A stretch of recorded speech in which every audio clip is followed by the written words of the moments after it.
Complete చేసుకొని వీటిని వినియోగంలోకి తెచ్చుకొని ఇప్పుడు 10 లక్షల ఎకరాల ఆయకట్టుకు ఆనాడు కాంగ్రెస్ పార్టీ ఇచ్చిన నీళ్లు 10 లక్షల ఎకరాల ఆయకట్టు ఉంది. ఇప్పుడు ఉన్నాయి పూర్తి చేసుకుంటే ఇంకొక 16 లక్షల ఎకరాల ఆయకట్టుకు నీళ్ళు వస్తుంది.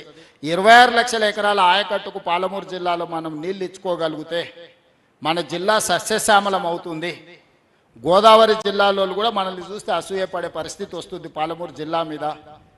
కాబట్టి ఈ పనులు పూర్తి చేయడానికి నేను నిరంతరం నా చిత్తశుద్ధిని ఎవడో కేసీఆర్ ప్రశ్నిస్తాడు, హరీష్ రావు ఏదో చెప్తాడు, ఈడున్నో లేదు, వాళ్ళ కోసం కాదు, నా చిత్తశుద్ధి ప్రజల కోసం.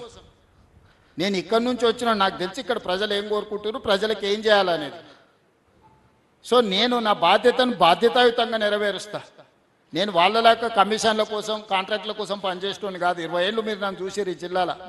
ఏ ఒక్క రోజన్నా జిల్లా పరిషత్ మెంబర్ నుంచి ముఖ్యమంత్రికి ఈ జిల్లాలో ఇన్ని వేల కోట్ల రూపాయల కాంట్రాక్ట్ జరిగింది, ఏ చిన్న ఆరోపణ నేనడని వచ్చిందా?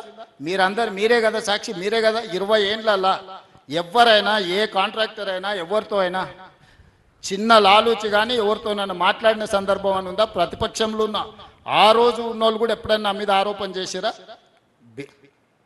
అన్ని పార్టీల నాయకులతో నాకు ఏదో వివాదం ఉండేది రాజకీయాలలో, కానీ ఎప్పుడన్నా వచ్చిందా? ఈ రోజు కూడా చిత్తశుద్ధితోని పనులు పూర్తి చేస్తాము, చేసే బాధ్యత నాది. మీరు సహకరించండి అని మీకు విజ్ఞప్తి చేస్తాను. Sir, BRS has leveled an allegation saying that you have neglected PRLIS for last 2.5 years, and today's revision is just an eyewash.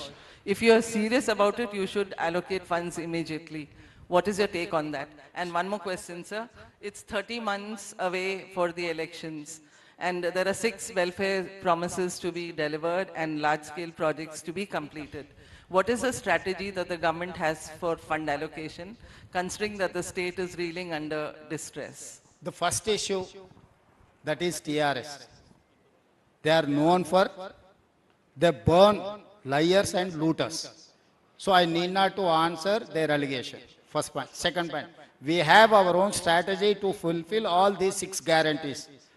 Have you seen Sannabiyam, Indirama Illu, 200 units free per, Mahalakshmi bus free ride, Grohalakshmi and 500 rupees cylinder? All these are my 6 guarantee schemes. So I'm implementing everything. Last week I have inaugurated 1,25,000 Indirama houses, complete state. Next 3 months I am going to inaugurate another 1 lakh houses. So June 2nd I have declared 2.5 lakh more houses I am going to give. Till date I have cleared everything. There is no 1 rupee pending in Indirama houses. This is what our commitment. Whatever we commit, we will deliver. If our capacity is not there, we are not going to commit anything. So I need not to answer TRS.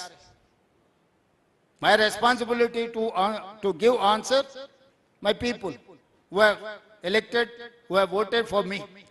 ధాన్యం కొనుక్కుంటే మీరు వాళ్ళ BJP వాళ్ళ MP ముందు వాళ్ళ houses ముందు మీరు పోయిస్తామని కూడా అన్నారు. కానీ వాళ్ళు కాసేపటి క్రితం అరవింద్ రియాక్ట్ అయ్యాడు, ఇది అరిష్టం, అవసరమైతే మీకు చేత కాకపోతే దిగిపోండి, రాష్ట్రపతి పాలన మేము పెడతామని కూడా ఆయన అన్నాడు. కాసేపు ఇప్పుడు మోడీనే దిగమను, మొత్తం రాష్ట్రంలో ఉన్నాయని నేను కూర్చొని కొనిపిస్తా ఒక్క నిమిషంలో. 12 ఏళ్ళు ఉన్న మోడీ ఏమేలుగా పెట్టిండో